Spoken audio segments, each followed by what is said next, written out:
Assalamu alaikum wa rahmatullahi wa barakatuh. A greeting of peace to all my family and friends. I'm your host, Sami Higab.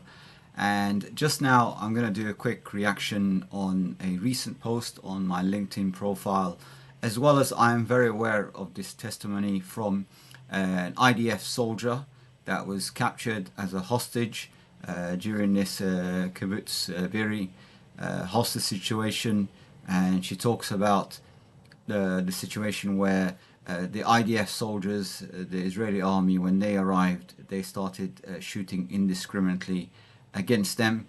Although they were no longer in a hostage situation, and a lot of civilians, Israeli civilians, as well as IDF soldiers that were previously in a hostage situation, ended up being injured and killed. And I assume that it tallies very well with the idea that 1,000+ people had died from the Israeli side, and it's very plausible that they died during friendly fire, let's say, or in crossfire, that they were caught in some crossfire situation. And she talks about her experience. I don't know if it's in this video, but there's another video that I would probably do a reaction on very soon, that goes into more detail on the whole situation and how they were treated by these resistant fighters, or the militant group that was holding them as hostages, or were trying to transport them back into Gaza again. Now, for you to be aware, if you're not aware, Hamas is just one of many militant groups that operate in Gaza. There isn't a proper government in place. There isn't a Palestinian state as such. Palestine is an occupied land, and Gaza's been under occupation. And even though after the IDF and the Israeli forces left that region, they basically blockaded all the entrance and exits from Gaza. And it pretty much, as is described in many places, as an open prison in some way. And they were being provoked every day, although there was no retaliation for a very, very long time, by basically using civilians as target practice, even on the West Bank, where there isn't any Hamas or any other opposition or militant groups or anything like that. The Israeli IDF forces continuously, every single day, barge into people's homes, kidnap children, do all sorts of forms of atrocities and crimes against innocent civilians, and also they use them as target practice. So that's why over 7,000, I believe, have been killed. Innocent civilians have been killed in the West Bank, where there isn't any Hamas or any sort of control or anything like that. So it's absolute nonsense what you hear in the mainstream media, and this even proves it just here. So let's just hear the testimony for ourselves, as well as other bits from journalists, freelance journalists, and other bloggers online regarding this matter. טבח מול הירי של הימ"מ שלנו Let's just start it from the beginning, because I think it's skipped a few seconds. So let's start it from here, and then we'll start again. Okay. The Israeli Kiddbutz Berri, where many people died, gave an interview in Israeli media. And she said, she was very clear that, and repeated in her interview, that Israeli hostages were killed by Israeli gunfire. בגינה של האנשים מהקיבוץ, שיש 5 בני ערובה ששוכבים, או 6, על האדמה בחוץ, ממש כצאן לטבח, מול הירי של הימ"מ שלנו והמחבלים. הטרוריסטים ירו בהם? לא, הם נהרגו מהחילופי ירי, תבין שהיה חילופי ירי מאוד מאוד קשים. זאת אומרת, יכול להיות שזה כוחותינו ירו בהם? כשניסו לחסל את החוטפים, את החמאס? הם חיסלו את כולם, כולל הבני ערובה. We'll start with September 1st. By the way, everything I'm about to say will be backed up with actual links. The Israeli government confiscated the weapons of the security teams in the Gaza Belt communities. This was done against the will of those security teams in the Gaza Belt community. Why that happened, nobody knows. אני משוחררת בסביבות השעה 5:30, ב8:30 כנראה מסתיימת הלחימה, אחרי שהיה חילופי אש מטורפים, אפילו 2 פקזים של טנק שירו לתוך הבית, שזה בית קיבוצי קטן, זה לא איזה, רואים את זה בחדשות. כן. זה לא מקום גדול. וברגע הזה כולם נהרגו, היה שקט חוץ מניצולה אחת שיצאה הדס דגן, וזהו רגע. איך כולם נהרגו? מהחילופי אש. מהחילופי אש, כלומר יכול להיות שגם זה מאש כוחותינו? חד משמעית. כן? וככה אני מאמינה. אוי, זה נשמע כל כך רע. כן, וכולם מתו. So that interview was actually censored by the Israeli government in order to prevent it from getting to the Israeli public, which had basically been through this shock and awe propaganda campaign to convince them that everything that just happened on October 7th was purely a Hamas terrorist attack, that Hamas is worse than ISIS, and so there can be no negotiation, and the only answer is to obliterate Gaza. Fast forward to September 10th, the municipalities of the Gaza Belt communities received increased tensions on the border of Gaza during the Jewish holidays. Same heads of municipalities asked the army if they should cancel their festivities in light of the warnings of increased tensions on the border of Gaza. And what did the army say? They said, no, don't cancel anything. It appears as though we're heading into a state of calm. You can assume that the Shabak did not know about this attack, but that's highly improbable. I mean, Israel is probably the most advanced surveillance state in the world, and the Gaza border is probably the most heavily surveilled. And the Shabak, who somehow knew about a guy who had corona in a toy store and tracked him all the way to a soccer stadium during the days of corona, somehow didn't know about this massive attack planned by thousands of random Gazans on pickup trucks and hang gliders. Are you serious? I mean, honestly, it's very clear, it's crystal clear.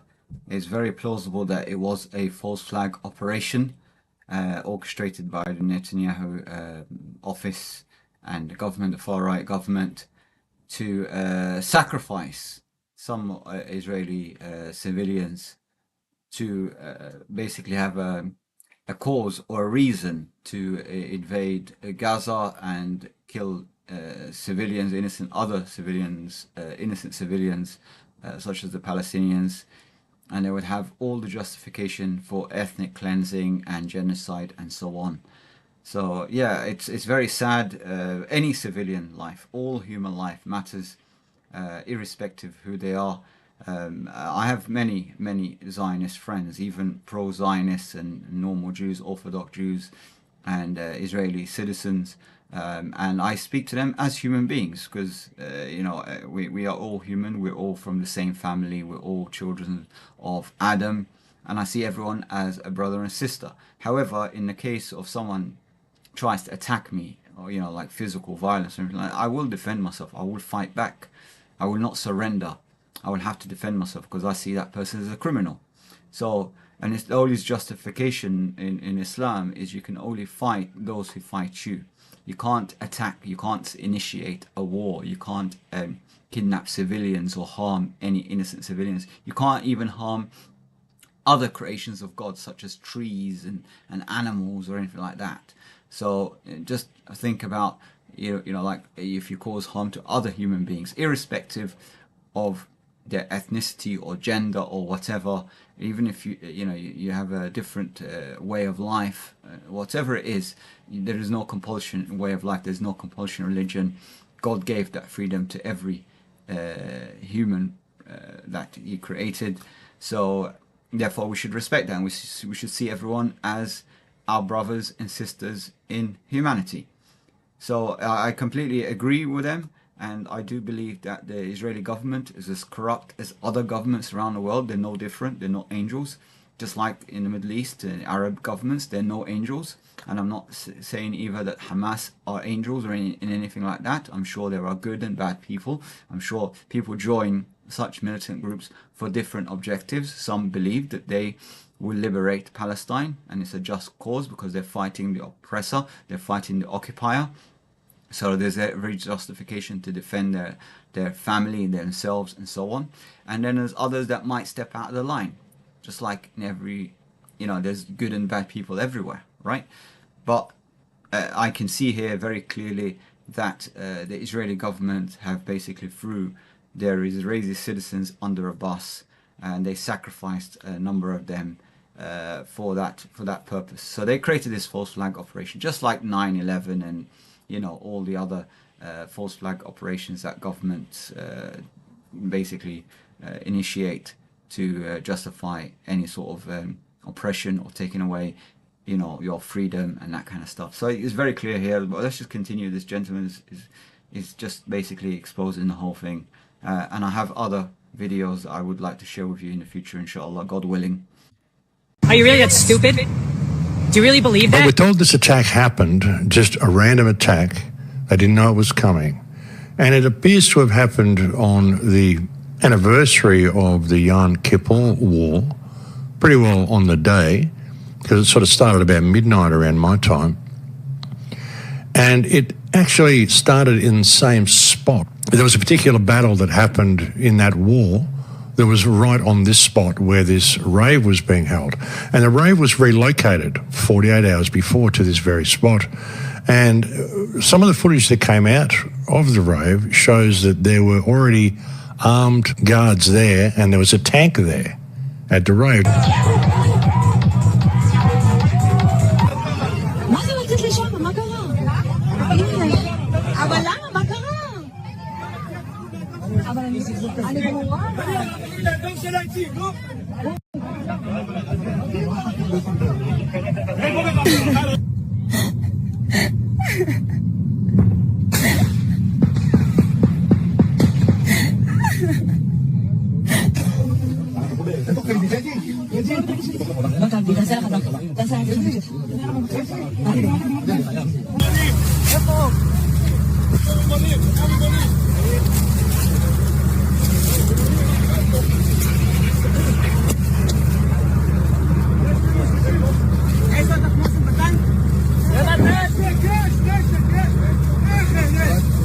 Now, what was that doing there? But it would appear that the Israelis were actually opening fire on Hamas, and any people that were killed at the rave were actually caught in the crossfire. Reports came out that there were 260 people shot, murdered at the rave by Hamas. There's absolutely no evidence to confirm this. All we saw was a picture of a room full of bodies. That could have been taken anywhere. עבר מתחת לגדר, היו מקפיצים את כל הגזרה. איך נכנסו עם טרקטורים 400 איש ואף אחד לא שם לב? טוב, אין מצב בעולם שיכולה להיות כזאת התקרבות לגדר, אוקיי? מבלי שאנחנו לא נדע מזה. התצפיתניות יושבות בבונקרים 4 שעות, הן לא יכולות לעשות ככה, הן מול מסך. אין מצב שצה"ל, אין מצב שהשב"כ, קודם כל מודיעינית, לא ידעו על זה. אין מצב שצה"ל לא ישר הגיב, לא חיל אוויר, לא טנקים. מהרצועה, אני זוכר, אני הייתי בנחל עוז, תוך שניות הגיעו מאות רכבים. What happened to the strongest army in the world? How come border crossings were wide open? Something is very wrong here. Something is very strange.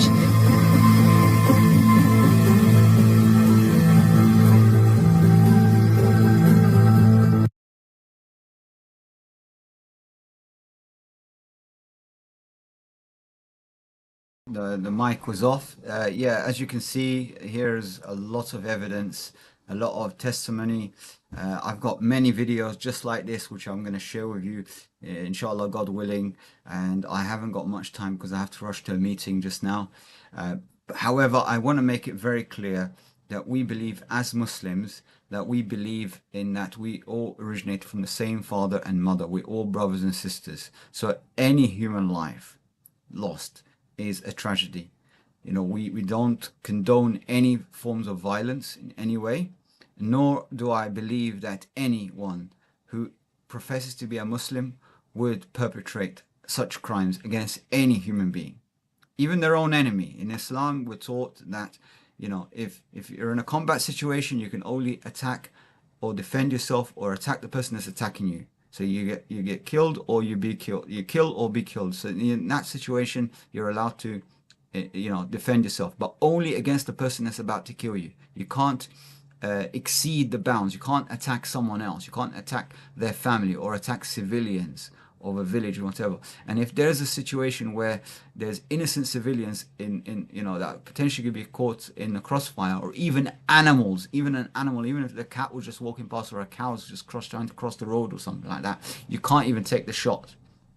You can't, risk killing any innocent creations of God. So that's just very clear. And once you do capture an enemy combatant, and he surrenders, whatever, and you can take him as a prisoner of war, but you have to treat him humanely. He then transfers from being an enemy or someone that was about to kill you to now your brother in humanity. So you have to treat him equally to you. You have to feed him from what you eat. You have to clothe him as you get clothed. You have to put him in a clean location. And this is why so many of these hostages that are being released by Hamas and the militants that operate in Gaza, they are coming out themselves and saying, we've been treated well. We've been looked after. We're treated equally. They treated us really nice. We can't believe they did this. And the first thing they said to them is that we are Muslims. We are Muslims. We're not going to harm you. You're a human being. We can't harm you. It's against our religion. It goes against our core belief. Islam stands for peace. Peace and total submission to the will of God. So when God commands us that we cannot cross these particular red lines, we cannot cross them. Otherwise, we lose everything. You lose everything if you break any of these rules. None of your worship will be accepted. It's very clear. So this is what Islam teaches us. And we believe that we all Muslims, anyone that submits their will to the will of God is a Muslim. Islam was from the very beginning of creation. From the beginning of Adam. When Allah created Adam, He gave him this blueprint. How to live his life. How to irrigate the land. How to be productive on the earth, and what he should teach his children, how to be a father, a husband. All these rules were given to Adam, and then he passed it on. And then God eventually started sending messengers after messengers to all people, not just the Arabs and the Jews or whatever, Bani Israel, descendants of Israel. Israel is also known as Yaqub. He had 12 sons, and one of them was Joseph. We know the story. It's a biblical story. It's in the Torah. It's in the Gospel of Jesus, peace and blessing upon them both. And it's also in the Quran, which we believe is the verbatim word of God. So we believe in the same God. Those monotheistic faiths, that we are actually the same religion, same way of life, same divine decree from God, and we believe in the same divine being. Call him any name, but the word in Arabic is Allah, which translates as the only God, the God. That's the translation of the word, Allah. You can call him any word that you want, but he has many names, but he's only one God. So we should make that clear. We're one people, we're the same race. The first racist was Satan. Satan was racist against the human race. He was the first racist. And anyone that is racist, they are following the footsteps of Shaitan, the footsteps of Iblis, Satan. This is why we need to stamp out fascism, racism, Zionism, Nazism, all these forms of evil doctrines. We need to eradicate them from this planet. We don't want anyone that's a racist. We're all equal. It tells us very clearly in the Quran, Allah tells us that we created you from a single pair of male and female and made you to nations and tribes so you can recognize each other. We should celebrate our differences, not despise our differences. We're different, but we're equal. We all have a right to live on this planet. We are all trustees. No plot of land belongs to one individual race. We are all trustees. We can all cooperate and benefit this planet. And while we're here, while we're in this life, our purpose is to serve others. Service to many leads to greatness. We all value each other, and together everyone achieves more. We need to all come together and stand up against this corruption. Whether it's from any leader in the world, we need to all stand together against this, and we should all call for peace. We don't need war. We want ceasefire. We want peaceful resolution. And we can. I believe we can have a peaceful resolution. I believe that we can all coexist together in peace. But the first thing to start to do is dismantle the apartheid state. This is not in any way saying that you need to, ethnically cleanse all the Jews. That's impossible. You can never do that, and you will never do that. No one is saying to discriminate against any race. No one is saying that at all. We're saying to dismantle racism, dismantle apartheid state. Everyone is treated equal. The only way that you can raise up in status is by the amount of benefit that you provide. The most beneficial person is the person that's the highest status. So we should be looking how to benefit others. Service to many leads to greatness. We should look at people that are less fortunate than us and try to raise them up. That should be our focus. We are all servants of God Almighty. We are all servants of Allah. Whether you believe in Allah or not, that's up to you. However, you're supposed to be a productive human being. At least we can agree to that. We can all agree that we're all human beings. We can look at what's common between us and unite on that. Unite and build on common foundation. That should be our focus. Imagine if we invested all that money that's spent on wars and weapons and nuclear weapons and all that nonsense that's going on to kill other human beings and destroy the planet. If we invested all this money, or even a fraction of it, in housing the homeless, providing better education, free education, providing, trying to eradicate poverty, creating employment for others, investing in new technology, doing anything on this planet, that's productive, that's going to benefit others, improving the health service. If we invested that kind of money in these areas, we would make the better world for everyone, for us today and the future generation. But we're destroying this planet. We're killing each other off. We're trying to divide, the enemies of the human race, the Satanists, the demonic beings. They want us to divide so they can conquer. They want us to destroy each other. Because that's what Satan said to God. These people are useless. I am superior than him. I'm superior than Adam and the human race. And I will prove it to you. Give me time until the day of judgment. Let me prove it to you that these people are worthless, useless. They're going to kill each other off. They're going to cause corruption in the land. So this is the challenge that Satan's put forward. And the people are now implementing his plan. So this is what I want to make it clear here. We have no enmity between us. In fact, when I see any dead human beings, I don't ask them, is that guy an Israeli citizen? Is he, from this country or that country? What's his religion? I look at him as a human being. I see him as my brother, my sister, that suffered and died, irrespective of who killed him. But we have to be factual about the facts here. I don't think that it was all the militants, possibly one or two civilians being caught in a crossfire or whatever, and one of the militants probably took revenge or something like that. That's possible, that's plausible. But I don't believe 1,000 civilians in Israel had died on the hands of the militants. But I do believe that the IDF did perpetrate mass genocide, mass killing, and there are millions and millions of evidence, and they've been doing that for 100 years plus. Even before the establishment of the State of Israel, they've been perpetrating crime after crime against humanity, terrorist acts, even terrorist acts against the British. They even committed terrorist acts against the US officers, Navy officers. They attacked USS Liberty. You can search on that. I haven't got time to go into the detail of it, but you can search about it. Even though they identified they were American, servicemen, seamen, and they identified as US officers and everything like that, and they still got the instructions to open fire and drop napalm bombs on a US ship, US military ship.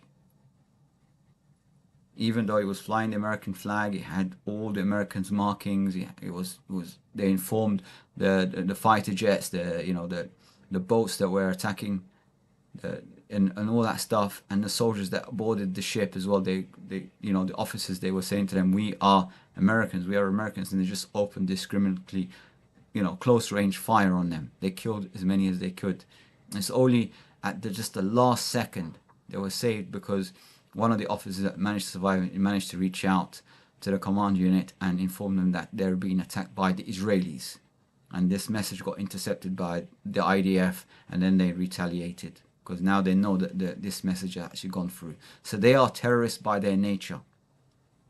And I'm not saying this that every single Israeli is like that. There are many IDF soldiers that refuse to take on arms and kill innocent civilians in Gaza and in Palestine. There are many law-abiding citizens, decent human beings. It doesn't matter how you started your life. It's about how you end your life. So I ask any IDF soldier or anyone that's serving the Israeli military to put down your weapon. Refuse to take orders. Say, well, I don't want to take part in this war. This is not my war. This is Netanyahu's war. If he wants to fight, he should go in. He should go in and deal with it himself. He picks up a weapon and he goes in and fights them directly. You should not get involved because he's just throwing you all under a bus. He does not value your life. He wants you all dead.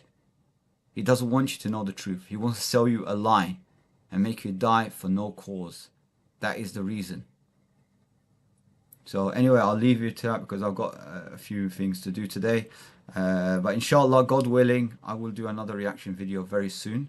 I hope you've enjoyed this little clip, and take care for now. Assalamu alaikum wa rahmatullahi wa barakatuh. Peace be upon you and shalom alaikum for everybody else. Okay, take care. Bye-bye.